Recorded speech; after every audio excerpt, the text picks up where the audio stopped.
Have you ever wondered why your life seems to repeat the same frustrating patterns, despite your desperate desire for change? You are not the victim of a random universe or a series of unfortunate coincidences, you are the architect of a prison you built yourself, one thought at a time. The power to break the locks, open the gates, and walk into a reality of your own design is not found in the world outside, it is waiting in the silence within. Introduction. Why do we spend our entire lives trying to rearrange the furniture in our external reality, hoping that a better job, a different partner, or more money will finally bring us the peace we crave? We fight, we struggle, and we maneuver, yet we end up exhausted, staring at the same limitations.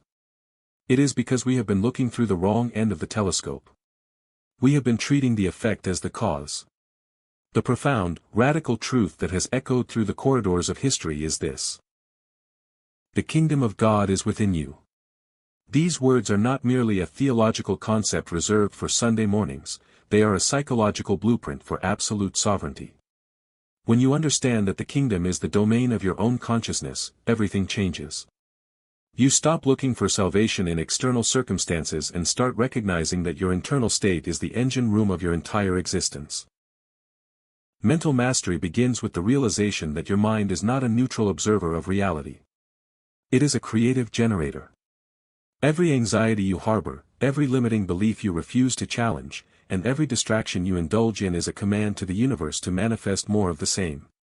When you feel trapped by modern stress or paralyzed by fear, you are essentially looking at a projection on a movie screen and trying to fix the image by scratching at the glass. But the image isn't on the glass, it is in the projector. You are the projector. Consider the weight of your own self-sabotage. You tell yourself that you are trying, but are you truly committed to change, or are you just committed to your story of struggle? We often romanticize our pain because it feels familiar, and in our strange human nature, we prefer the familiar misery to the uncertain joy of a transformed life. You have been negotiating with your potential for far too long. You tell yourself, I'll change when things get easier, or I'll be happy when this problem is resolved. That is the voice of the ego, keeping you small, keeping you safe, and keeping you stuck. The kingdom within is not a place you reach, it is a state of mind you claim. When you apply the principle, as you believe, so shall it be, you are not just reciting a mantra. You are acknowledging the scientific reality of your cognitive filters. If you believe the world is hostile, your brain will ruthlessly scan for evidence of hostility, ignoring any data that suggests otherwise. You will walk through a field of opportunities and see only thorns. Conversely, if you command your mind to seek first the kingdom, the perspective of power, agency, and clarity, you begin to see paths where others see walls. Personal responsibility is the bridge between your current frustration and your future freedom. It is the most uncomfortable pill to swallow, but it is the only one that cures the malaise of victimhood. As long as you blame the economy, your upbringing, your boss, or your biology for your lack of progress, you have surrendered your power. You are handing the remote control of your destiny to someone else. Stop acting like a victim of your circumstances. You are not a leaf blowing in the wind, you are the wind itself. The modern age is an absolute master at fragmenting your attention. We live in a world designed to keep us distracted, anxious, and reactive. We scroll through feeds that feed our insecurities, and we consume news that confirms our fears. This is not living, this is being harvested. To master your mind, you must first reclaim your attention. Your focus is your most valuable currency. Where you place it, you invest your energy, and that investment grows into your reality. If you place your focus on what you lack, you will become a millionaire.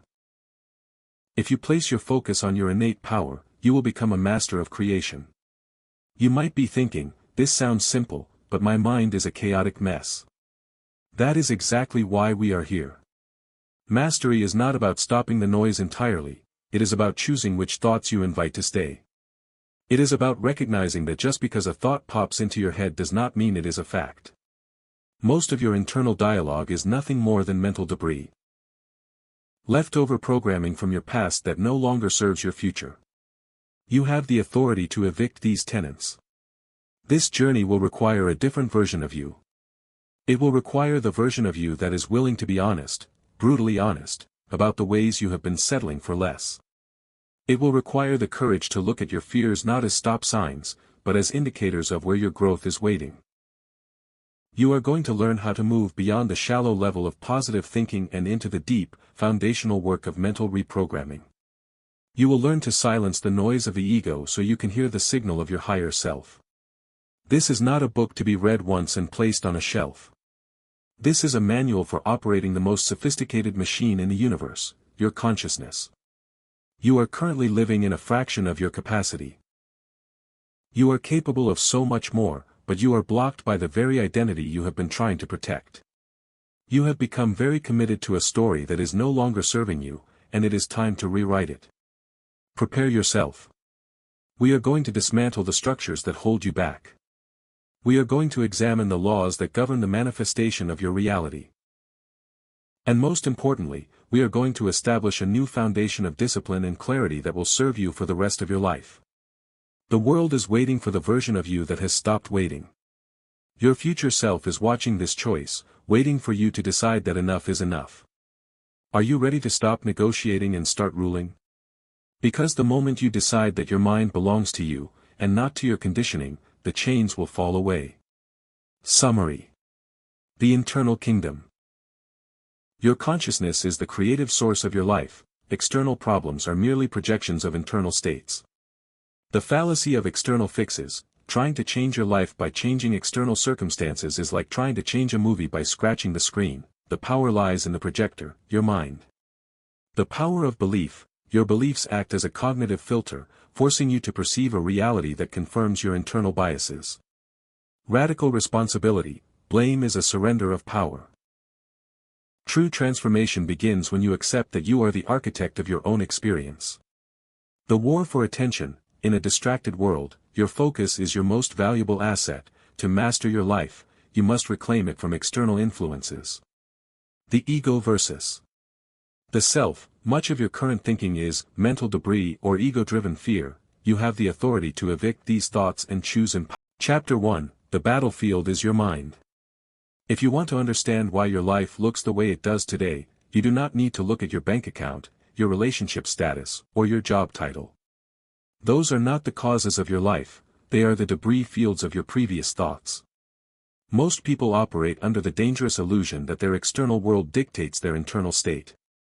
They believe they will be happy when they succeed, or calm when the storm passes. This is backwards. The battlefield, the control center, and the factory floor are all located in one place, your mind. Your thoughts are not merely fleeting electrical impulses. They are the seeds of your reality. Just as an acorn carries the blueprints for an oak tree, every single thought you hold with emotional intensity carries the blueprint for a future experience. If you are constantly thinking, "I am overwhelmed," your brain is not just contemplating a feeling. It is actively constructing a reality where your nervous system is perpetually activated, your vision is tunneled, and you are incapable of seeing the solutions that are hidden in plain sight. You are literally creating the overwhelm you are complaining about. Many people shrink from the idea of mental responsibility because it sounds heavy. They prefer the comfort of being a victim because it exempts them from the work of change. If your life is bad because of the economy, your boss, or your upbringing, then you are off the hook, right? Wrong. You are off the hook for change, which means you are also off the hook for growth. To claim responsibility for your mind is the most empowering act a human can perform. It means that if you are the one who built the mess, you are also the only one with the blueprints to tear it down and build something magnificent in its place. Everything you see in your life, every interaction, every opportunity, every limitation, is an echo of your consciousness. When you look at the world and see conflict, you are seeing your own internal lack of peace reflected back at you. When you see abundance and opportunity, you are seeing the reflection of your own internal expansion. You cannot experience a world that does not correspond to the state of your mind. If you are unhappy with your results, do not look for a better strategy or a new hack. Look for the state of consciousness that made those results inevitable. You might argue that some things are objectively true, such as a lack of resources or a difficult personality in your workplace. But even these facts are colored by your interpretation of them. Two people can stand in the same room, facing the same challenge. One will see a catastrophe, while the other sees a pivot point. That difference is not in the room, it is in the mind. That is the battlefield. It is the silent, ongoing struggle to maintain your perspective in the face of circumstances that tempt you to surrender your power to negativity, fear, or despair. Consciousness is not some mystical, distant concept. It is the atmosphere you live in. It is the collection of your habitual thoughts, your assumptions about life, and your deep-seated beliefs about what is possible for you. When you are operating from a consciousness of lack, you will find it everywhere. You will find it in the way you speak, the way you spend your time, and the way you hold your body. You will be stingy with your energy, your love, and your ideas because you are terrified that there isn't enough. But when you switch to a consciousness of abundance, not as an empty affirmation, but as a deep, unshakable conviction, you begin to move through the world differently. You stop holding back. You start contributing. You start creating. Think about the way you approach your daily life. Do you wake up with a plan, or do you wake up in reaction to the world? If the first thing you do is reach for your phone to check emails, news, or social media, you have immediately abandoned your post. You have allowed the external world to dictate the frequency of your mind. You are handing your internal landscape over to the chaos of the masses. To master the battlefield, you must establish a morning routine that grounds you in your own power. You must define your mental state before the world defines it for you. Your ego will hate this. The ego thrives on chaos, distraction, and the feeling of being busy, because it masks the fact that you are avoiding real work. The ego wants to keep you in a state of reaction because, as long as you are reacting, you are not creating. You are not leading your life, you are being herded by it. You are negotiating with your potential by filling your day with low-level tasks, endless scrolling, and justifications for why you aren't doing the thing you know you need to do. Stop overcomplicating it. You aren't too busy to master your mind, you are just too committed to the comfort of your current patterns. Your future self is watching this choice right now. Imagine yourself 1 year from today. Does that version of you enjoy the fruits of your discipline, or are they still struggling with the same fears, the same excuses, and the same lack of direction? The divide between who you are and who you want to be is bridged by your ability to guard your mind. Every thought you allow to take root is either a soldier building your empire or a saboteur dismantling it. You have become very committed to a story that is no longer serving you. You tell yourself, "That's just how I am," or "I've always been this way." That is not a fact, that is a belief that has hardened into a wall. You are essentially defending your right to stay stuck. When you realize that the battlefield is internal, you lose the ability to blame the world. You realize that the problem is never out there. The problem is the internal narrative that says, "I can't, I'm not enough," or "it's too late." The truth is that you are only ever one thought away from a different reality. One choice away from a different outcome. One moment of clarity away from a breakthrough. But you have to be willing to do the internal work that no one sees. You have to be willing to sit in the silence and confront the voices that tell you to quit, to shrink, to settle. When you win the war in your mind, when you claim sovereignty over your own consciousness, the external world has no choice but to shift. It must rearrange itself to match your new internal reality. Stop waiting for the world to change so you can finally be happy. That is the trap. The change starts with the thought. It starts with the refusal to accept the old, limited narrative. It starts with the bold decision to own your mind, to direct your attention, and to cultivate a consciousness that is consistent with the life you desire. You are the architect. Stop complaining about the building and start changing the design. Summary. The internal source, your life outcomes are the results of your internal states, external changes are merely symptoms of internal shifts. The fallacy of victimhood, blaming external factors for your struggles prevents growth, taking responsibility is the path to empowerment.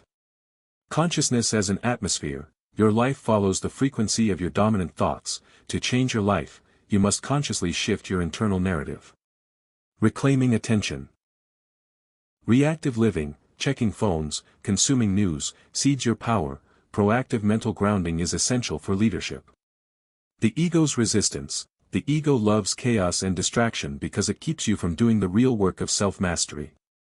The power of choice: you are always one decision away from a new reality. The external world will naturally. Chapter 2: Break free from the prison of limiting beliefs. We are all born into a set of narratives that we did not choose. From the moment you drew your first breath, you were being programmed by your parents, your teachers, your peers, and your culture. You were handed a script for who you are, what you are capable of, and how the world works. By the time you reached adulthood, you had internalized these stories so deeply that you stopped seeing them as stories. You began to see them as the unchangeable, objective truth. This is the prison of limiting beliefs. It is a cage constructed of "I can't," "I shouldn't," and "I'm not the kind of person who." These beliefs are not facts, they are fossils. They are relics of experiences you had years ago, often when you were too young or too inexperienced to understand the full context of your own power. You have spent your entire life defending these limitations because they provide a strange form of psychological security. Even if a belief makes you miserable, it feels safe because it is familiar. It tells you exactly what to expect from life, more of the same. You have become very committed to a story that is no longer serving you. You repeat it every time you face an opportunity that stretches your boundaries. When you tell yourself, "I'm not good at technology," or "I'm not a business person," you are not describing a biological reality. You are describing a habit of thought. You are reinforcing a neural pathway that you have traveled so many times it has become an automated highway. But here is the good news: you are not your past, and you are not your programming. You are the conscious observer who has the power to cancel the subscription to these old, dead narratives. Consider the nature of an inherited belief. Perhaps you were told that money is hard to come by, or that people in our family don't succeed at big things. When you hold these beliefs, you are essentially wearing a pair of tinted glasses that filter out any evidence of wealth or success. You will literally ignore opportunities that contradict your beliefs because your brain wants to be right more than it wants to be free. Your brain loves consistency. It will sacrifice your happiness to keep your identity consistent with the past. Identifying these beliefs requires a level of brutal honesty that most people avoid. You must be willing to sit down and look at the areas of your life where you are stuck. If you are struggling with your career, ask yourself, what do I believe about work? If you are struggling with your self-worth, ask, what do I believe about my own value? Do not give me the socially acceptable answer. Get to the ugly, uncomfortable truth. Do you believe you are unworthy? Do you believe that success is only for other people? That is your limiting belief talking. That is not a fact, that is a piece of code you need to rewrite. The process of breaking free begins with the recognition that a belief is just a thought you have thought 1,000 times. Because you have thought about it so often, it feels like it is a part of your character. It isn't. It is just a record playing on a loop. To change the record, you must first notice it is playing. The next time you find yourself shrinking back from a challenge or doubting your capability, catch the thought in real time. Say to yourself, that is a thought, not a fact. By labeling it, you create a space between you and the belief. You move from being the victim of the belief to being the witness of it. Once you have identified a limiting belief, you must replace it. You cannot simply empty your mind. You must fill it with something better. This is not about empty, toxic positivity. It is about creating a new, evidence-based narrative. If your old belief was, "I am not talented enough to build a business," your new, intentional belief should be, "I am capable of learning, growing, and mastering the skills I need to create value." Notice the difference. The first is a static judgment, the second is a dynamic, actionable truth. You must act as if the new belief is already true. This is the most challenging part, because your old identity will scream in protest. It will tell you that you are a fraud, that you are pretending, that it's all just nonsense. That is just your ego trying to maintain the status quo. It is terrified of change because change means the death of the old you it was designed to protect. Treat that resistance as a signal that you are heading in the right direction. Every time you push past that discomfort, you are installing new software into your subconscious mind. You are negotiating with your potential every time you indulge these old fears. You are effectively saying, I would rather be comfortable and small than uncomfortable and successful. Your future self is watching this choice. If you refuse to challenge your beliefs, you are guaranteeing that your future will look exactly like your past. Is that what you want? Or are you finally ready to stop the internal sabotage? You possess an infinite intelligence that is ready to work for you, but it will always follow the instructions you give it through your dominant beliefs. Stop acting like you are a victim of your conditioning. You are the one holding the leash. If you want to change your life, you have to be willing to look at the truths you've held onto for decades and admit that they might be nothing more than excuses. You've been using these beliefs to stay safe, but you haven't been living. True living requires the courage to be wrong about yourself. It requires the willingness to destroy the old version of you so the new one can emerge. This isn't about blaming your parents or your environment. It's about taking total responsibility for the present moment. It doesn't matter how you got these beliefs, what matters is that you are the only one who can remove them now. The prison door has always been unlocked, you've just been too afraid to turn the handle. Turn it in today. Step out into the light of your own potential. You are far more powerful than the stories you've been telling yourself, and it is time to prove it. Summary. Inherited narratives, limiting beliefs are often subconscious programs adopted from others, hardened into facts by repetition. The comfort of consistency. The brain prioritizes identity consistency over happiness, causing you to defend painful beliefs because they are familiar. Identifying the code, you must audit your life to find the faulty software, the beliefs that keep you stuck, and stop labeling them as objective truths. The power of separation, simply observing a thought as a thought rather than a fact, gives you the power to dismantle its influence. Strategic replacement. You must replace limiting beliefs with intentional, dynamic, and actionable narratives that support your goals.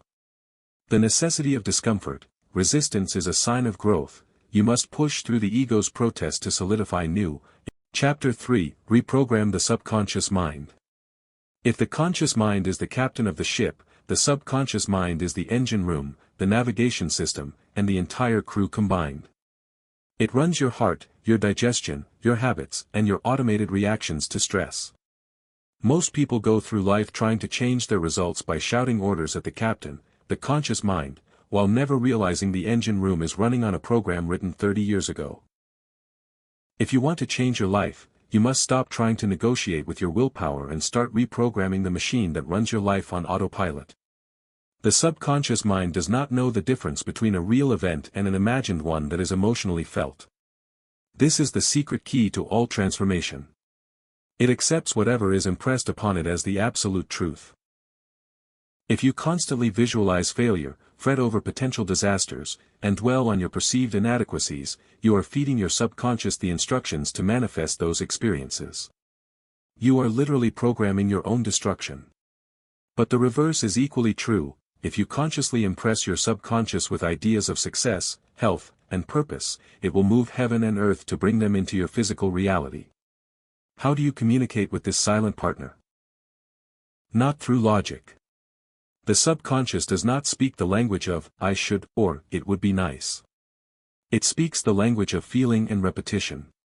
You cannot think your way into a new life, you must feel your way there. When you decide to change, you must infuse your new beliefs with the emotional conviction that they are already true. When you declare, I am a master of my craft, you must feel the certainty of that statement in your bones. If you say it with a hint of doubt, the subconscious hears the doubt, not the claim. Consistency is the heartbeat of reprogramming. You cannot attempt to install a new belief for 5 minutes in the morning and then spend the rest of the day thinking thoughts of lack and limitation. The subconscious requires a steady diet. This is where most people fail. They try a new habit for a week, see no massive, earth-shattering shift, and give up. They conclude that nothing works. What they don't realize is that their subconscious is still running the old tape.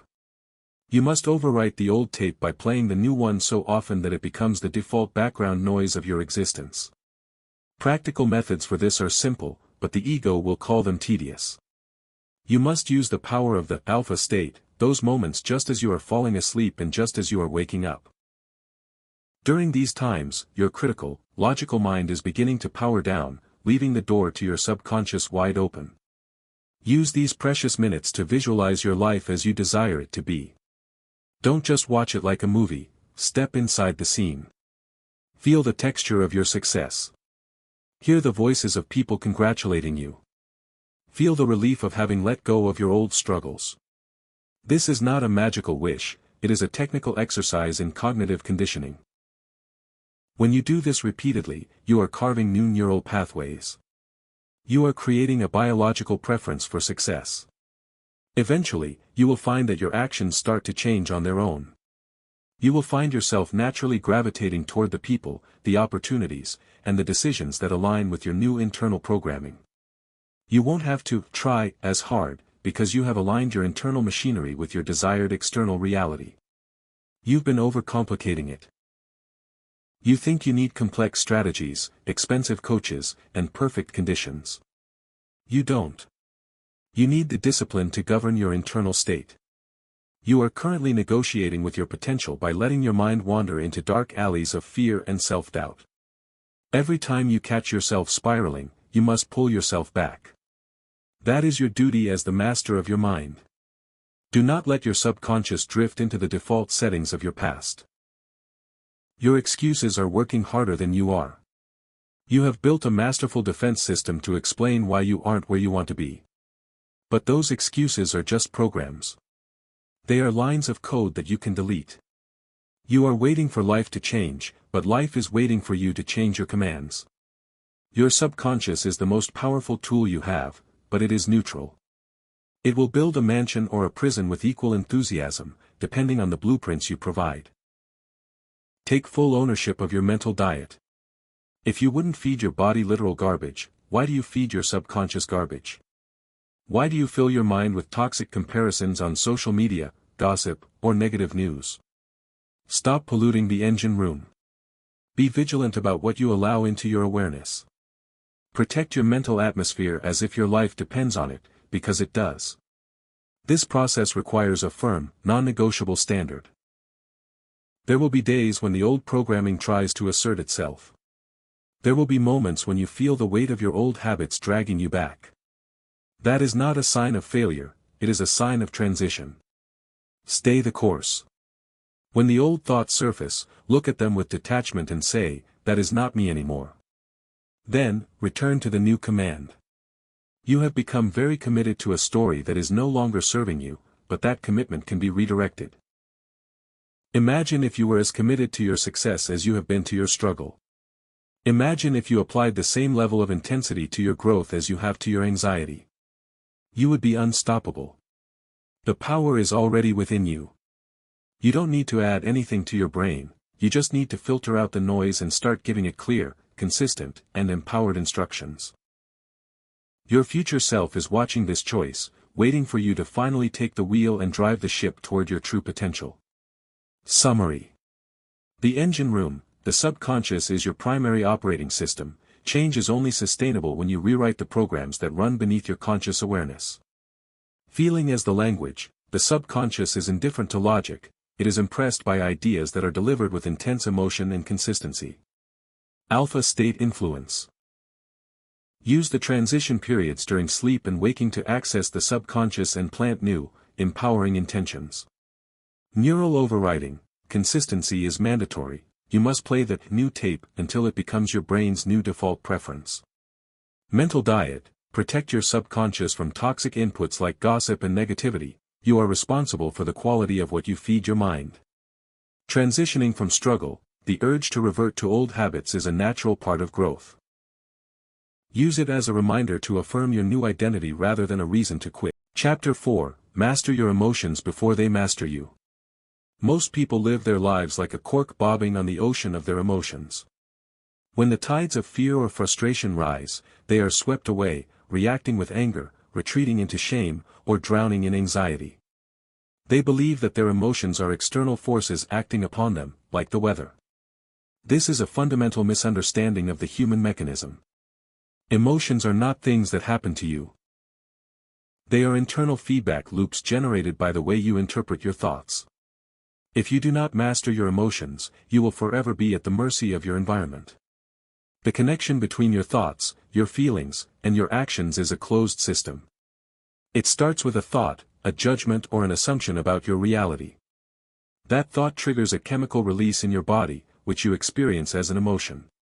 That emotion then dictates your behavior. If you think, "I am going to fail," you will feel anxiety. When you feel anxious, you will inevitably act with hesitation, avoidance, or self-sabotage. This creates a reality where you do fail, which then reinforces the original thought. It is a vicious cycle, and the only way to break it is to intervene at the level of the thought. You have mistaken your emotional volatility for sensitivity or depth. You tell yourself, "That's just how I feel," as if that statement validates the validity of the emotion. Feelings are not facts. They are sensations. They are important signals, yes, but they are not the masters of your house. Just because you feel angry does not mean you have been wronged, it just means you are having an angry reaction to an interpretation you've made. When you learn to observe your emotions without identifying with them, you create the space necessary for emotional regulation. True emotional mastery is not about suppressing your feelings or pretending to be a robot. That is just another form of self-sabotage that leads to explosions later on. It is about emotional intelligence, the ability to feel the surge of an emotion, acknowledge it, and then choose how to respond to it rather than reacting blindly. When you feel the heat of anger rising, you have a split-second window of choice. You can let the fire consume your reason, or you can take a breath and ask yourself, "What am I choosing to believe right now that is creating this surge of heat?" This is where you realize that your excuses are working harder than you are. You love to say, "I couldn't help it, I was just so frustrated." That is a lie you tell to avoid the hard work of self-regulation. You can help it. You have a frontal lobe. You have the capacity for higher reasoning. When you choose to react instead of responding, you are making a choice to remain a slave to your impulses. Your future self is watching this choice, waiting for you to demonstrate the discipline of a person who is in command of their own inner sanctuary. Anxiety is perhaps the most common prison of the modern age. But what is anxiety really? It is simply the energy of excitement misinterpreted. You are taking the physiological state of arousal and labeling it as fear, because you are focused on a negative outcome. If you were to take that same energy and focus it on a solution, you would feel driven and alert. The physical sensation is identical. The difference is entirely in the narrative you place on top of it. Stop telling yourself you are anxious, start telling yourself you are prepared for action. You have become very committed to a story that is no longer serving you. A story where you are the victim of your own moods. You have built a personality around your volatility. You say things like, "I'm just an emotional person," as if that defines your limitations. That is your ego talking, protecting its right to be irrational. You must be willing to let go of the identity of the reacting person. The person who masters their life is the person who remains stable, centered, and calm, even when the world around them is in chaos. Inner stability is not found by waiting for the world to stop giving you reasons to be upset. The world will never stop giving you those reasons. You find stability by building an internal anchor. This anchor is your commitment to your vision, your values, and your purpose. When you are rooted in something larger than your immediate circumstances, the waves of emotion may hit you, but they will not knock you over. You will feel them, acknowledge them, and then proceed with your mission anyway. The next time you feel overwhelmed by a negative emotion, do not try to fix it by changing your environment. Instead, change your state. Change your physiology. Stand up straight. Breathe deeply into your belly. Shift your focus from the problem to a point of gratitude. These are not trivial shifts, they are ways to override the body's automated stress response. You are in control of the machine. You are the pilot. Stop negotiating with your potential. You know that you are at your best when you are calm, focused, and steady.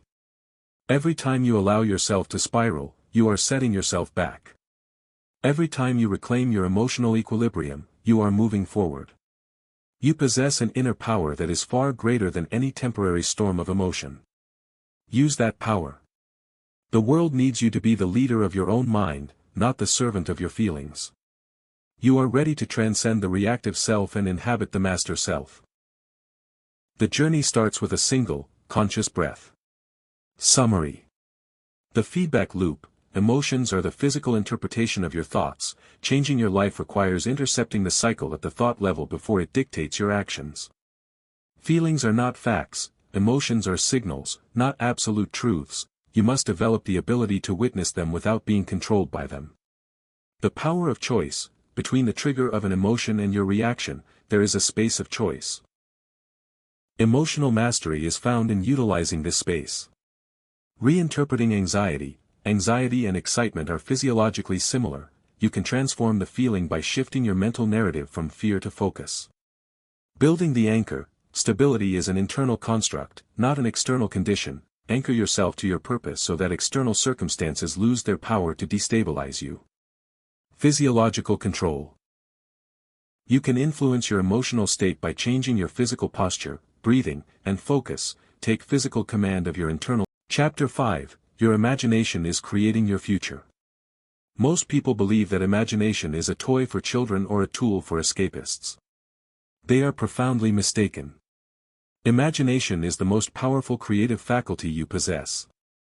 It is the workshop of your mind, the laboratory where your future is designed before it is ever built in the physical world. Everything you see around you, the chair you are sitting on, the buildings in your city, the technology in your hand, was once nothing more than a spark in someone's imagination. You are not just a creature of circumstance, you are a creator of reality, and your imagination is the brush with which you paint your destiny. You have been taught to believe only in what you can touch, see, and measure. This is a limiting, small-minded approach that keeps you tethered to the past. If you only look at your current bank account to determine your future wealth, or at your current struggles to determine your future success, you will only ever repeat what has already happened. To create something new, you must be willing to live in the reality of your imagination, even when the world around you screams that it is not true. This is not delusion, it is the fundamental law of conscious creation. Think about the process of visualization. It is not just closing your eyes and daydreaming. It is the act of consciously inhabiting a future state until it feels more real than your current conditions. When you imagine, you are sending a signal to your subconscious and to the universe. You are essentially pre-playing the experience. If you do this with enough emotional intensity, your mind stops seeing it as a future goal and starts seeing it as a present truth. Your nervous system begins to adjust to this new reality, and your behavior shifts to match it. The principle of assumption is the secret key here. You must act from your goal, not toward it. If you want to experience a new level of success, do not sit around hoping for it to happen, assume the feeling of having already attained it. What would you be thinking if you were already the person you want to become? How would you be carrying yourself? What would your daily routine look like? When you live from that place of assumption, you stop chasing, you start manifesting. You become a magnet for the opportunities and the people that are resonant with that frequency. Your imagination is currently being wasted on fear. You are using your creative power to build scenarios of failure. You replay arguments in your head, you worry about potential catastrophes, and you dwell on your past mistakes. You are using your most sacred gift to sabotage your own progress. Stop using your imagination as a tool for anxiety. That is your ego talking, trying to keep you safe by keeping you small. Your future self is watching this choice, waiting for you to stop projecting fear and start projecting power. You have become very committed to a story that is no longer serving you, a story of, waiting for my turn. That is a lie. Your turn is happening right now, in the mental images you hold and the feelings you cultivate. You are not waiting for life to change. Life is waiting for you to change your focus.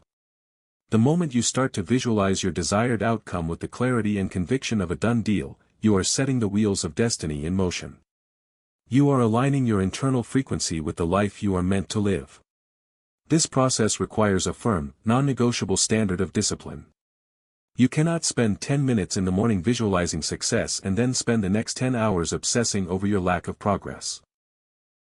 That is a fractured signal. You must carry the feeling of your future throughout the day. When a problem arises, do not let it pull you into a state of panic. Instead, pause, return to your internal image of success, and ask, how would I handle this if I were already the master of my life? That is the bridge between imagination and manifestation. You are overcomplicating it. You think you need the perfect conditions, the right amount of money, or the approval of others. You don't. You need a vision that is so clear, and a sense of conviction that is so strong, that the world eventually has no choice but to bow to it. Your excuses are working harder than you are.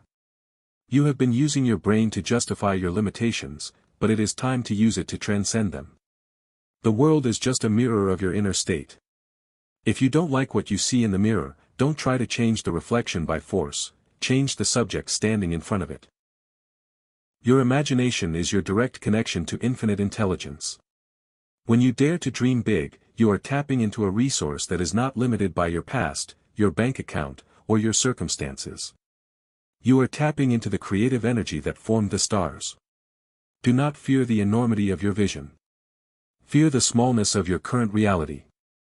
You were made to create, to expand, and to leave a mark on the world. Reclaim your imagination today. Give it a high-level mission. Stop playing small, and start designing a life that is worthy of the potential buried within you. The blueprint is in your hands, now it is time to start building. Summary. Imagination as a creative tool. Imagination is the primary workshop of reality. All physical success begins as a mental construct. Transcending the scene, do not rely on current circumstances to dictate your future, use imagination to live in a reality that has not yet manifested physically. The power of assumption. To manifest, you must live from the feeling of the goal already being achieved, act from the perspective of your future self. Refocusing mental energy, stop using imagination to rehearse failure and anxiety, redirect that power toward building scenarios of success. Maintaining the signal, you must hold your vision throughout the day, using it as a filter for your reactions and choices, rather than letting external problems dictate your focus. Infinite potential. Your imagination connects you to infinite intelligence. Stop settling for a small reality and use your creative power to design a life of purpose. Chapter 6, The Power of Decisions. Most people go through life in a state of perpetual hesitation, waiting for the right time, the perfect conditions, or some magical external sign that it is finally safe to move forward. They believe that they are weighing their options, but in reality, they are simply hiding behind the illusion of analysis. This is not wisdom, it is a profound form of self-sabotage. Every moment you spend in indecision is a moment you spend surrendering your sovereignty. To master your life, you must understand that the most potent tool you possess is not your intelligence or your resources, but your ability to make a final, irrevocable decision. A true decision is not a preference. It is not saying, I would like to change. A decision, in its original sense, means to cut away, to cut off all other possibilities. When you truly decide to change your life, you close the door on your old identity. You stop negotiating with your potential. You stop looking for an exit strategy. This is why most people never transform. They keep one foot in their past because they are afraid of the total commitment required to step into the future. They are waiting for the bridge to appear before they commit to walking across it, but the bridge only appears because they started walking. When you make a decisive move, you shift your entire identity. You stop being the person who is trying to lose weight and become the person who is fit. You stop being the person trying to start a business and become the person who is an entrepreneur. This shift is not just linguistic, it is biological. When you act from the identity of the person you have decided to be, your brain begins to filter the world differently. You start to see opportunities that were always there but were previously invisible to you because you were too busy looking through the lens of your old, undecided self. You have been waiting for certainty, but certainty is the reward of action, not the prerequisite. You want to know the outcome before you make the commitment, but that is not how life works. You must be willing to leap into the void. This is where your ego will fight you the hardest. The ego loves to keep you in the thinking phase because as long as you are thinking, you are safe from failure. You are also safe from success. The moment you act, you invite the possibility of being wrong. Embrace that possibility. The person who never makes a mistake is the person who never makes a decision. Think about the areas of your life where you feel stuck. Is it your health, your finances, your career, or your relationships? Look closer. You are not stuck because you lack the ability to move, you are stuck because you haven't made a decision to move. You are still entertaining the option of staying the same. You have become very committed to a story that is no longer serving you, and that commitment is anchored by your refusal to choose a new path. Your future self is watching this choice, waiting for you to realize that the delay is more painful than the struggle of the change itself. Indecision is a form of internal friction. It consumes the energy you need to build your future. When you are undecided, your attention is split between where you are and where you want to be, and you end up standing still. By making a decision, you align your focus, your intention, and your action into a single, unstoppable vector. You move from being a scattered collection of impulses to being a unified, focused force. This is the difference between an amateur and a master. The amateur debates, the master decides and acts. You are overcomplicating it. You think you need a 5-year plan with every contingency mapped out. You don't. You need direction and the willingness to adjust as you go. Life is a navigation, not a blueprint. You cannot predict the path, but you can choose the destination. Once you have made the decision, the way will open. You will be surprised at how quickly the pieces fall into place when you finally stop wavering and start moving with the absolute conviction that you are going to get there. Do not mistake this for recklessness. This is about calculated, deliberate alignment. It is about knowing who you are and what you stand for. When you are clear on your identity, decisions become easy. You don't have to agonize over every choice because you know what fits and what doesn't. If a choice doesn't align with the version of you that you've decided to be, you reject it instantly. This level of clarity is the ultimate form of personal freedom. It simplifies your life and amplifies your results. Stop acting like a victim of your circumstances, waiting for permission to change. You don't need permission from your boss, your partner, your parents, or the economy. You only need your own permission. Today, I made the decision to stop compromising. Stop negotiating with the version of you that wants to stay small. Choose the version of you that is ready to lead. Once you commit, you will find that the universe supports you in ways you never thought possible. The struggle isn't out there, the power to end the struggle is in the decision you make right now. Choose, act, and never look back. Summary. The power of cutting off. A true decision means cutting off all other options. Total commitment is required for true transformation. Action precedes certainty. Waiting for guaranteed success before acting is a trap. Certainty is a result of taking action and moving forward. Identity shift. Decision-making changes your identity. When you align your actions with a new vision, your perception and reality shift to match that identity. Indecision is friction. Constant deliberation wastes energy and stalls progress. Decisiveness unifies your focus and effort into an unstoppable force. Simplicity of choice. When you have a clear identity and purpose, decision-making becomes effortless because you can instantly filter choices that don't align with your values. Self-permission. Stop waiting for external validation or ideal conditions. You already have the authority to decide who you are. Chapter 7. Silence the ego. You have a voice in your head that thinks it is protecting you, but in truth, it is the primary architect of your limitations. This is the ego, the psychological construction of you, based on your past, your fears, your social standing, and your need for validation. The ego is obsessed with safety, comparison, and the preservation of its own fragile identity. It does not want you to grow, because growth requires the death of the old you that the ego has worked so hard to build. It would rather you stay miserable and consistent than successful and changed. The ego is the master of distraction and drama. It loves to pull you into arguments with reality, asking, "Why is this happening to me?" or "They shouldn't treat me this way." Every time you focus on what others think or how you can prove your superiority, you are feeding the ego.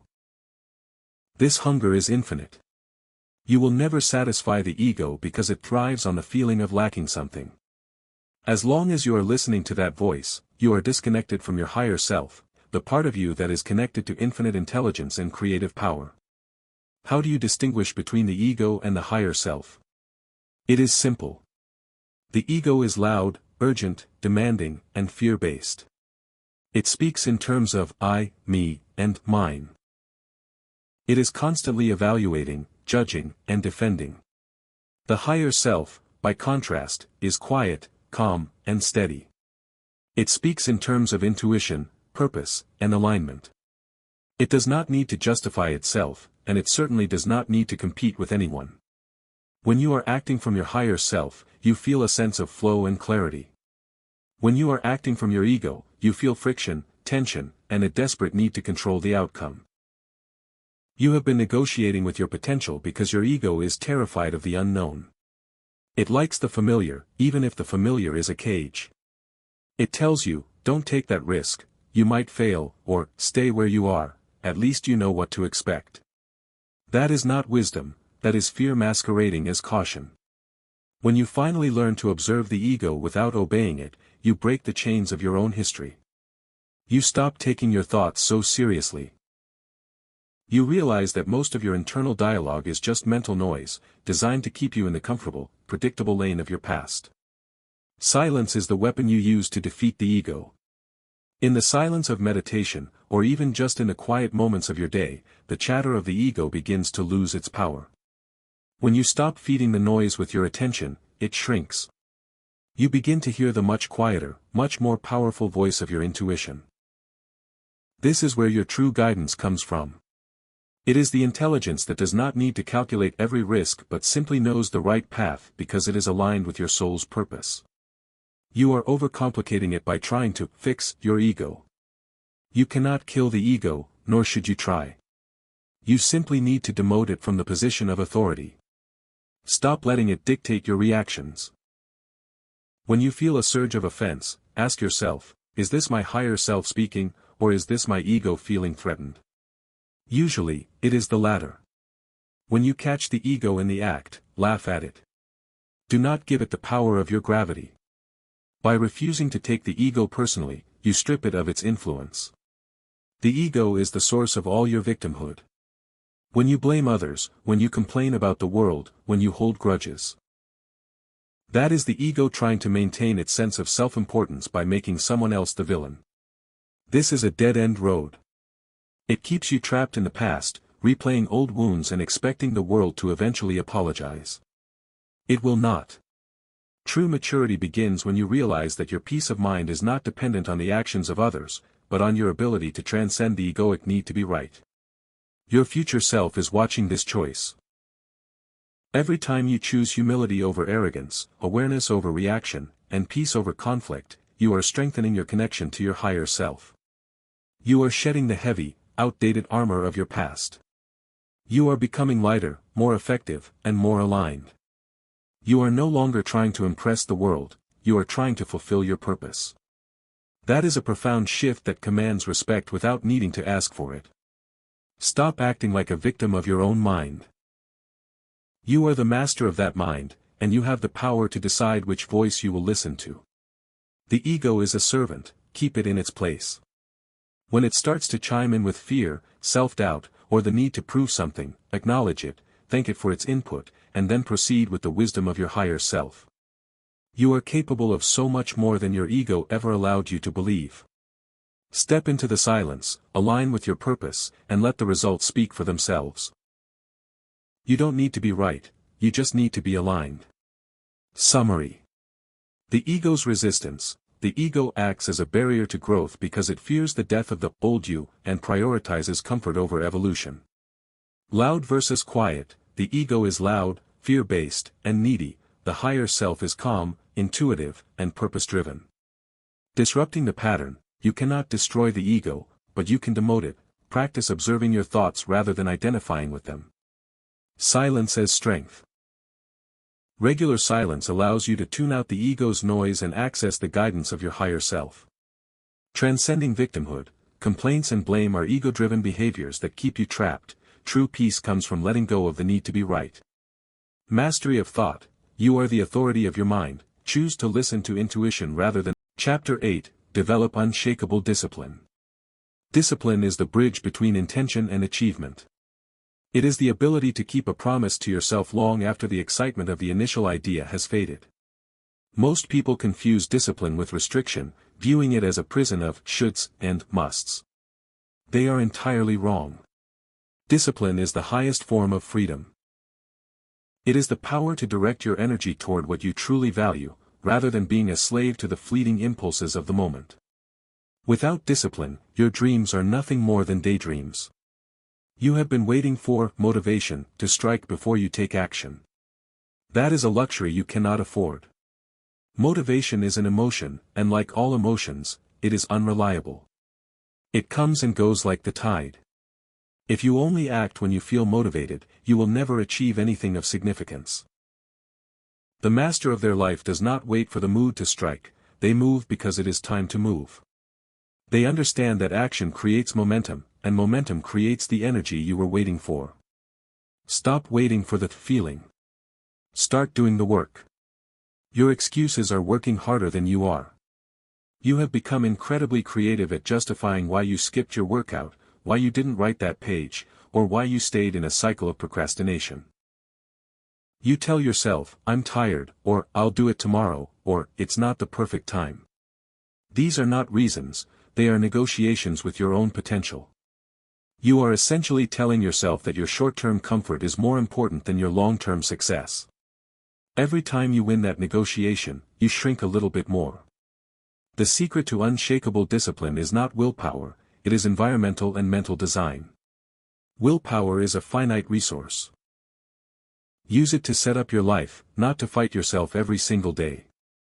If you want to wake up early, don't rely on your strength of character to get out of bed, put your alarm across the room. If you want to focus, turn off your notifications. Make the right choice the easiest choice. When you stop relying on heroic bursts of willpower and start building systems of consistency, you become unstoppable. You have become very committed to a story that says you are not a disciplined person. That is not a fact, it is a habit. You can build discipline exactly the same way you build a muscle, through gradual, progressive load. Do not try to change your entire life overnight. That is a recipe for burnout. Start with one, small, non-negotiable commitment. Maybe it's 5 minutes of meditation. Maybe it's one focused hour of work before checking your email. Whatever it is, do it every single day, without exception. Once that becomes part of your identity, add another. This is where the ego will try to sabotage you. It will say, "This is too slow," or "This doesn't really matter." Do not listen. Small, consistent wins are the foundation of greatness. When you stack these tiny commitments, you are proving to yourself, day after day, that you are a person of your word. That self-trust is the bedrock of confidence. If you cannot trust yourself to do the small things, you will never trust yourself to execute the big vision.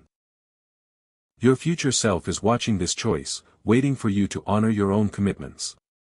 You must accept that discipline requires sacrifice. You cannot have the life of your dreams and the habits of your current life at the same time. You will have to sacrifice the easy for the necessary. You will have to sacrifice the immediate gratification of entertainment for the delayed reward of accomplishment. This is the price of mastery. The people who are living the life you want are not lucky. They are simply the people who were willing to do what you were unwilling to do, for as long as it took to see the result. Remember that discipline is an act of self-love. When you push yourself to fulfill your potential, you are showing yourself that you value your own growth. You are signaling to the universe that you are ready for more. Conversely, when you consistently let yourself off the hook, you are telling yourself that your dreams don't really matter. Stop devaluing yourself. You are capable of extraordinary things, but those things require a disciplined container. The world is designed to keep you reactive and scattered. It is designed to pull your attention in 1,000 directions. To maintain your focus in such an environment is a revolutionary act. When you sit down to do the work you've committed to, you are performing a service to your future. You are building the foundation of your destiny. Do not underestimate the power of your daily, consistent actions. A river cuts through rock not because of its power, but because of its persistence. Be that river. Stop overcomplicating it. You know exactly what you need to do. You know the habits that are holding you back, and you know the habits that will propel you forward. Stop waiting for a miracle. The miracle is your ability to choose, to commit, and to execute. Start today. Make the small, uncomfortable choice to show up for yourself. You are not building a life. You are building a legacy, one day, one task, one commitment at a time. The power is in your persistence. Summary. Discipline as freedom. Discipline isn't about restriction, it's about the freedom to direct your life toward your highest values instead of being ruled by impulses. Motivation is unreliable. Never rely on feeling like doing the work. Use consistent action to generate the momentum that leads to success. Design over willpower. Reduce the need for heroic willpower by creating systems and environments that make the right choice the easiest one. Progressive building. Discipline is like a muscle. Start with small, non-negotiable daily habits to build self-trust before scaling up to larger goals. The cost of mastery. Success requires the sacrifice of immediate comfort. You must trade the easy for the necessary to achieve your potential. Self-love through persistence. Consistent commitment to your goals is the ultimate form of self. Chapter 9, The Laws of Consciousness. The universe is not a chaotic accident. It is governed by precise, predictable laws of consciousness that act with the same consistency as the law of gravity. Most people live in frustration because they are trying to break these laws, thinking they can outsmart the mechanics of reality. You cannot cheat the process.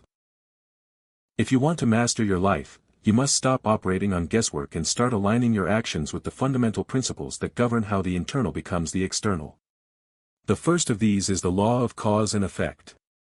You have been taught that the world is the cause and you are the effect. This is the ultimate deception. In the realm of consciousness, you are the cause, and your life is the effect. Every thought you plant is a seed, and every event in your life is the harvest. If you don't like the harvest, do not complain about the soil or the weather, change the seeds. You are the gardener of your reality, and you are currently responsible for every weed in your garden. Stop acting like the victim of your circumstances and start examining the thoughts that generated them. Then there is the law of attention. Where your attention goes, your energy flows, and that which you focus on expands.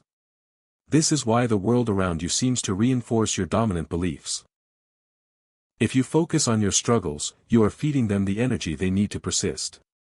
You are literally keeping your problems alive with your preoccupation. To shift this, you must learn to withdraw your attention from what you do not want and fix it firmly on what you desire. This is not about denial, it is about strategic redirection. You are a sovereign being, and your attention is the most valuable currency you possess. Do not spend it on things that do not support your vision. The law of assumption is perhaps the most misunderstood principle. It suggests that you must live as if your desire is already fulfilled. People think this is faking it, but it is actually the mechanism of faith. When you assume the feeling of your wish being fulfilled, you are effectively shifting your frequency to match the version of you that already possesses what you seek. You are not waiting for the future, you are drawing the future into the present. This requires a radical departure from the evidence of your senses. Even if your bank account says you are broke, you must feel the internal state of abundance. When you hold that state with emotional conviction, the external world has no choice but to adjust to reflect your internal reality. This leads us to the law of faith.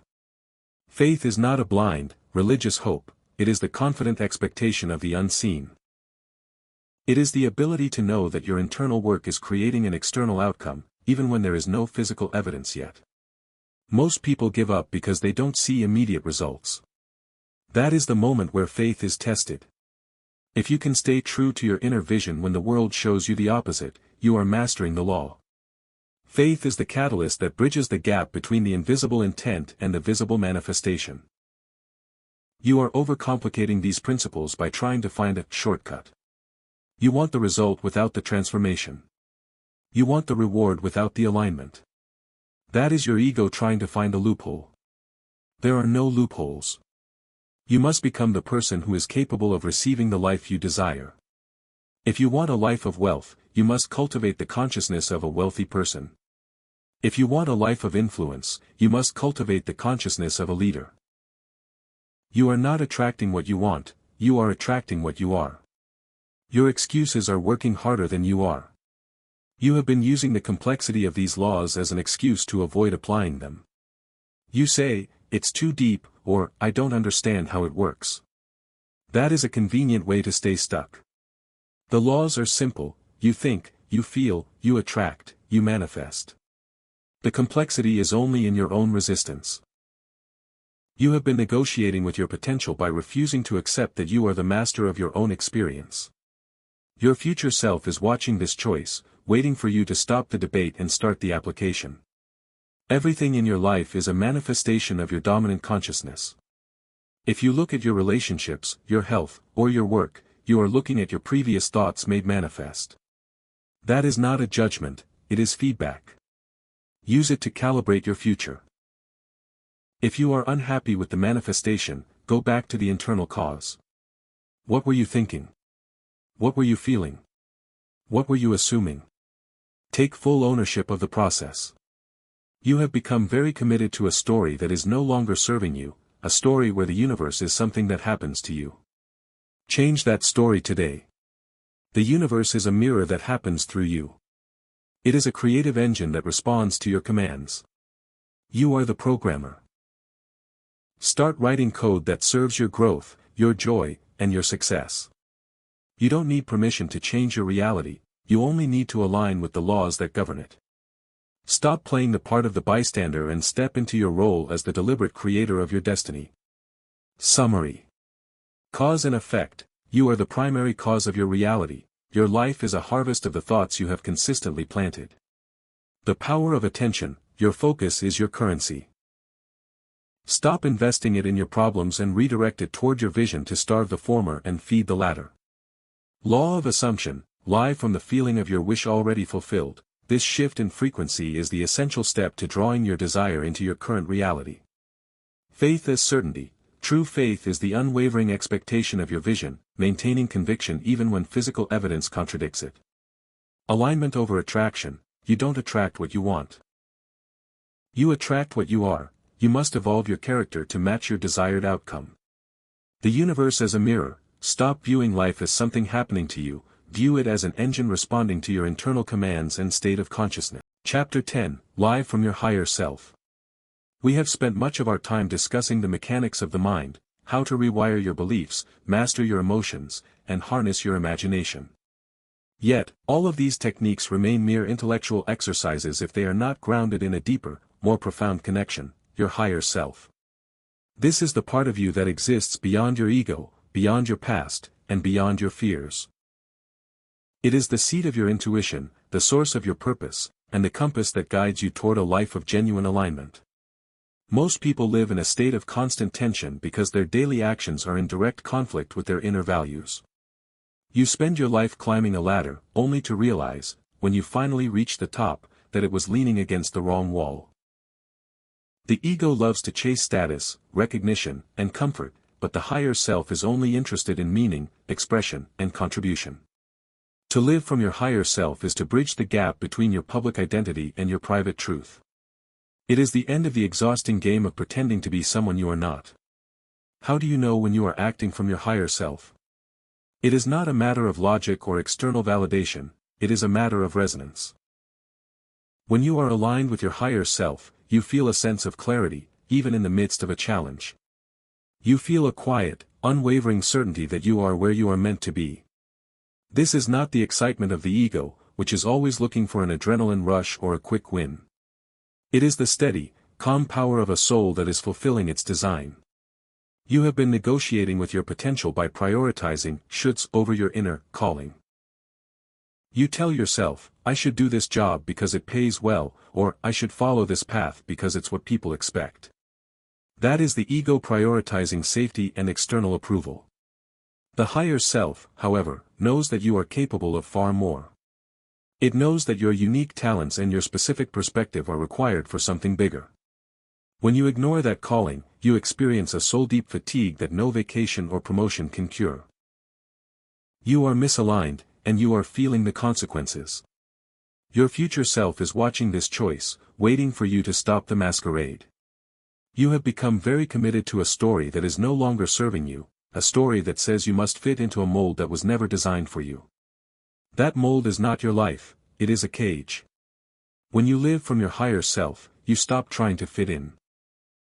You embrace your authenticity, your strengths, and even your quirks, because you recognize them as the instruments of your purpose.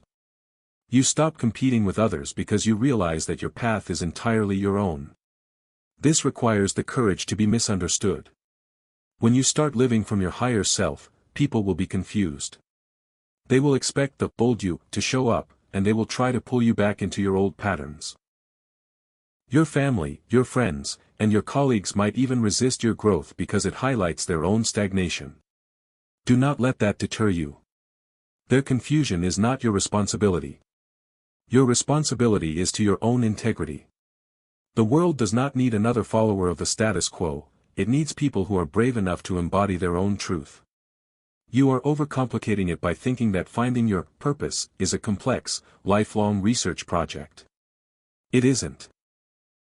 Purpose is not something you find, it is something you inhabit. It is found in the way you approach your work, the way you treat people, and the level of excellence you bring to your daily tasks. It is found in the moments where you are so aligned with your task that you lose track of time. Start by paying attention to what makes you feel expansive, not just what makes you feel comfortable. Follow that thread. It will lead you exactly where you need to go. The ego will try to convince you that this is risky or impractical. It will use your fears of poverty, rejection, or failure to keep you in line. That is not a fact, that is a belief. When you act from the higher self, you tap into a supply of intelligence and energy that the ego cannot even comprehend. You find that resources show up, doors open, and solutions appear in ways that feel almost impossible. This is not magic, this is the reality of living in accordance with your true nature. You are no longer fighting the current, you are finally swimming with it. Stop acting like you are a victim of your circumstances and start operating as the conscious manifestation of your higher self. Ask yourself daily, what would the most expanded version of me do in this situation? Then, do that. Ignore the fear. Silence the doubt. Step into the truth of who you are. You possess an inner power that is waiting for you to unleash it. You don't need to change the world in a day, but you do need to align with your truth in every moment. That is the architect's blueprint for a destiny of true significance. You are not just here to exist, you are here to express yourself. Summary. The bridge to alignment, living from your higher self means closing the gap between your external actions and your internal values. Resonance as a guide. Intuition and a sense of calm clarity are the signals that you are aligned with your true purpose, whereas ego-driven actions create friction. The cost of shoulds, prioritizing external expectations over your inner calling leads to soul-deep fatigue. True energy comes from authentic expression. The courage to be misunderstood. Growth often alienates those comfortable with your old self. Ignore their reactions and prioritize your integrity over their approval. Purpose as practice. Purpose isn't a distant goal, it's an active practice of bringing your best self to every daily task and interaction. Accessing infinite intelligence, living authentically connects you to a deeper supply of energy and wisdom that makes the impossible become accessible. Chapter 11, Become the architect of your destiny. You are currently living in a house built by your past, constructed from the bricks of your previous decisions, your inherited beliefs, and your habitual reactions. Most people spend their lives complaining about the drafty windows, the leaky roof, and the cramped rooms of this house. They act as if they are tenants in a structure they did not build and cannot alter. This is the ultimate surrender of power. To master your life, you must stop being a tenant and start being an architect. You have the power to tear down the old walls and build a life that reflects who you are choosing to become today, not who you were yesterday. Ownership is the foundational principle of destiny. It is the refusal to blame your current reality on your upbringing, the economy, or the people who hurt you. While those things may have shaped your starting point, they do not dictate your finish line. Every day, you are making choices that solidify or dissolve your current circumstances. When you take absolute ownership, you stop looking for excuses and start looking for levers. You realize that if you are the one who created the mess, you are also the one who possesses the authority to clear it away. Your future is not a mystery to be awaited, it is a project to be engineered. The blueprint for your destiny is written in the daily choices you make. The books you read, the people you choose to spend time with, the thoughts you cultivate, and the habits you practice. Most people let their future happen by default, drifting along on the currents of their old programming. They are surprised when they end up in a place they never wanted to go. But if you stop drifting and start steering, you can navigate your life toward any destination you choose. You have become very committed to a story that says your future is an extension of your past. That is a lie. Your future is a blank canvas, and the past is merely the ink you use to draw upon it. You are not bound by your history unless you decide to be. Every morning, you have the opportunity to reset your identity. You can decide that the person who struggled yesterday is not the person who is acting today. This is the power of a clean slate. You must be willing to let go of the old you with the same intensity that you cling to the new you. The ego will try to convince you that this is arrogance. It will say, "Who do you think you are to change your life? That is just fear in a suit." Ignore it. You are not changing your life because you are better than anyone else, you are changing it because you are finally honoring the potential you were born with. You are acknowledging that you are a participant in the creation of your existence. This is not about ego, it is about stewardship. You have been given this life, this mind, and these talents. What you do with them is your gift to the world. Stop negotiating with your potential. You are currently trading your future greatness for the comfort of the status quo. You are choosing the safety of the known over the liberation of the possible. Your future self is watching this choice, waiting for you to stop the hesitation. They are waiting for you to realize that the risk of staying the same is infinitely greater than the risk of moving forward. The life you want is waiting on the other side of your commitment. You are overcomplicating it by looking for a dramatic, cinematic transformation. Destiny is not built in a single moment of epiphany, it is built in the quiet consistency of daily discipline. It is built in the way you handle the minor setbacks, the way you guard your focus, and the way you refuse to entertain the thoughts that do not support your vision. The big changes are just the cumulative result of thousands of small, conscious choices. Start making those choices with the intent of an architect who knows exactly what they are building. Take a moment to look at your life as an objective observer. If you were a consultant hired to redesign your own destiny, what would you change first? What habits would you delete? What relationships would you adjust? What mindset would you replace? Be ruthless. You are the architect, and you are accountable for the structural integrity of your future. If the foundation is weak, the building will fall. Build it on the rock of your own integrity, discipline, and purpose. The world does not owe you a path, you must blaze it. It does not owe you success. You must earn it. But here is the secret, the process of earning it is what transforms you into the person who deserves it. When you become the architect of your destiny, you stop being a passenger in your own life. You take the wheel. You plot the course.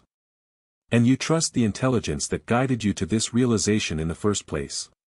Your destiny is not written in the stars, it is written in your daily actions. Start writing it with purpose. Summary. From tenant to architect. You are not a victim of your past, you are the owner and designer of your future. Radical ownership, blame is a surrender of power. True transformation begins when you accept full responsibility for your current outcomes and future trajectory. The blueprint of choice, your future is engineered by daily habits and decisions, stop drifting and start steering with intentionality. The reset button, every day is a clean slate. You are not obligated to continue the identity or the struggles of yesterday. Stewardship over ego, developing your potential is an act of stewardship for your talents, not an act of arrogance. Honor your potential by acting on it. Cumulative transformation, massive success is the result of thousands of small, disciplined, and conscious. Chapter 12, Master your mind, master your life. You have traveled through the corridors of your own consciousness, dismantling the structures that once held you captive and rebuilding them with the intentionality of a master. We have moved beyond the surface-level advice of, just stay positive, and reached into the deep, foundational work of mental sovereignty. You now understand that your mind is not a neutral spectator, it is the generator of your entire existence. You have seen how your thoughts create your beliefs, how your beliefs create your reality, and how your emotions, once mastered, become the fuel for your progress. This is not a destination you reach, it is a way of living. Mastery is not about arriving at a point where you never struggle again. It is about arriving at a point where you know, with absolute certainty, that you possess the tools to navigate any storm. You have learned that the battlefield is internal, that the prison of limiting beliefs is unlocked from within, and that your imagination is the most sophisticated technology you will ever own. You have learned that your higher self is always waiting in the silence, ready to guide you when you quiet the noise of the ego. You have become very committed to a story that is no longer serving you, but today you have the tools to rewrite the ending. You are no longer the same person who began this journey. You have shed the identity of the victim, the procrastinator, and the doubter. In their place, you have cultivated the identity of the architect, the creator, and the master. This new identity is not a costume you wear, it is the truth of who you were always meant to be. It is the version of you that refuses to negotiate with potential and refuses to settle for less than your highest expression. Your future self is watching this choice, waiting for you to fully embrace this new identity. That version of you is not waiting for more resources or more time, they are waiting for your absolute, unwavering decision to be the person they already are. Do not look back. Do not try to reconcile your new life with your old habits. You cannot walk into a new room if you refuse to leave the old one. Burn the bridges to your past patterns. Sever the ties to the versions of yourself that no longer align with your vision. The laws of consciousness are now your tools. You understand that your focus is your currency, that your feelings are your signals, and that your faith is your catalyst. You know that cause and effect is the law of the land, and you are no longer leaving your life to chance. You are planting your seeds with intention, nurturing them with discipline, and harvesting the life you were designed to live. You are living from your higher self, and in doing so, you are becoming a beacon of possibility for everyone around you. You are overcomplicating it if you think you need to do more. You don't need to do more, you need to be more. You need to be more conscious, more present, more disciplined, and more aligned with the truth of your own power. The world will see the change in you before you even explain it. They will feel the shift in your energy, the stability of your character, and the clarity of your purpose. You will become a natural authority in your own life because you have finally stopped seeking authority from others. This is the ultimate freedom. It is the freedom from the need to prove yourself, the freedom from the fear of the unknown, and the freedom from the weight of your own excuses. You have realized that the only problem you ever had was the belief that you were powerless. That belief is now gone. In its place stands the knowledge that you are a participant in the creation of your reality. You are not a leaf in the wind, you are the wind. You are not a passenger, you are the pilot. Take this knowledge and go into the world. Do not hoard it. Do not keep it a secret. Use it to build, to serve, and to expand. The world is hungry for people who have mastered their own minds, because those are the only people who can help others find their way. You are a leader, and your life is your teaching. Every decision you make, every challenge you overcome, and every goal you achieve is a testament to the fact that the kingdom is indeed within you. The journey of transformation is a lifelong commitment, but the hard part, the awakening, is already done. You have seen the truth. You have claimed your seat at the table of your own destiny. Now, walk forward with the confidence of someone who knows exactly who they are and exactly where they are going. The master is awake. The engine is running. The path is clear. Your life is the expression of your mind, make it a masterpiece. Summary. The journey of integration, mastery is not a destination but a continuous state of living aligned with your consciousness and higher self. New identity, you are no longer defined by your past. You have evolved into an architect of your own reality, leaving behind the roles of victim or doubter. The power of commitment, you must fully abandon old patterns and embrace your new identity to manifest the life you desire. Applying the laws, you are now equipped with the principles of focus, faith, and assumption, use them to deliberately create your outcomes. Being overdoing, transformation comes from shifting who you are, your internal state, rather than just trying to manage external tasks. Mastery as service, your personal growth is not just for you. By mastering your mind, you become a leader and a beacon of possibility for the world. Closing.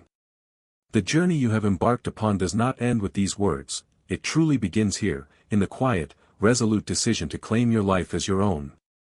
Transformation is not a flash of light in the distance. It is the steady, quiet fire that burns within you when you finally decide to stop waiting.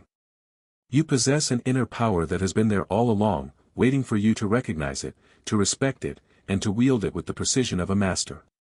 Remember, every thought you hold is a seed that you are planting in the fertile soil of your consciousness. Choose your seeds with wisdom. When you feel the pull of your old fears, know that they are merely ghosts of a past that no longer exists. When you feel the resistance of your own ego, know that it is a sign you are breaking through to something greater. When you feel the weight of a difficult decision, know that your commitment is the engine of your freedom. Discipline is the highest expression of self-love, and consciousness is the architect of your future. Today's decisions are the foundation of your tomorrow. You are not a spectator in this world. You are the primary actor, the screenwriter, and the director of your own unfolding reality. The limitations you once believed were walls were merely suggestions you had accepted from a world that wanted you to stay small. Those suggestions have no power over you anymore. The world does not need more people who are waiting for permission to be great. It needs you to stand in the truth of your own potential.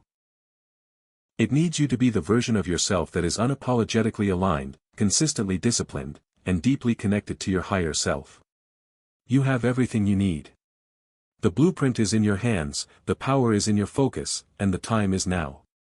Stop negotiating with your potential. Stop accepting excuses as facts. Stop mistaking your fear for wisdom.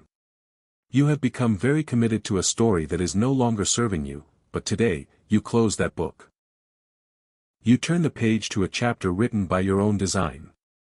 The future is not something that happens to you, it is something you create. Your future self is watching this choice, waiting for you to step forward. Do not disappoint them. Begin today, not with grand, performative gestures, but with the small, quiet, powerful act of taking command of your mind. Own your thoughts, guide your emotions, and act with the conviction of a master. Your life is waiting for you to take the wheel. The kingdom is within you. The power is with you. The path is yours to walk. Go forth and master your mind, and in doing so, you will master your life. The master is awake. Now, go and create your masterpiece. Summary. The eternal start, the end of this book is the beginning of your life as a conscious creator. The power for change rests entirely in your ongoing daily choices. The power of seeds, thoughts are the seeds of reality. Cultivate your consciousness with intentional, high-quality, and empowered thinking. The myth of permission, you do not need external validation to achieve greatness, you have the authority to define your own path and potential. The architect's responsibility, your destiny is not a random occurrence, it is the direct result of your disciplined commitment and your refusal to settle for the status quo. The call to action, mastery is an active, ongoing practice. You are the pilot of your own destiny,